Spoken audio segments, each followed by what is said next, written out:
अनवारुल्लाह काकड़ निगरान वज़ीर-ए-आज़म मुकर्रर। वज़ीर-ए-आज़म और कायदे हिज़्ब इख्तिलाफ ने मुश्तरका तौर पर दस्तखत करके एडवाइस सदर पाकिस्तान को भिजवाई। सदर ने मंजूरी दे दी। राजा रियाज कहते हैं, मैंने जो नाम दिया था वज़ीर-ए-आज़म ने इत्तेफाक कर लिया। फैसला किया गया कि वज़ीर-ए-आज़म छोटे सूबे से होगा।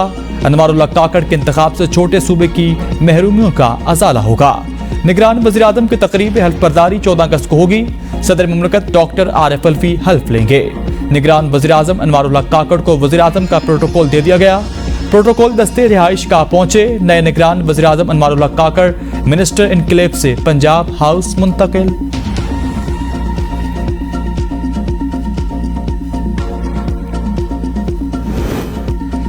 अनवारुल्लाह काकड़ पाकिस्तान के अब तक के कम उम्र तरीन निगरान वज़ीर-ए-आज़म। ताल्लुक किला सैफुल्लाह से मार्च 2018 से सेनेट के रुकन आज़ाद उम्मीदवार के तौर पर सेनेटर बने। अनवारुल्लाह काकड़ बलूचिस्तान अवामी पार्टी के तर्जुमान और सेनेट की कायमा कमेटी समंदर पार पाकिस्तानी के चेयरमैन भी है।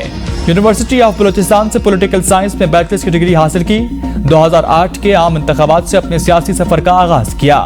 मुस्लिम लीग काफ के टिकट पर कोयटा से कौमी असेंबली की नशिस्त पर इंतखाब लड़ा मगर कामयाब ना हो सके।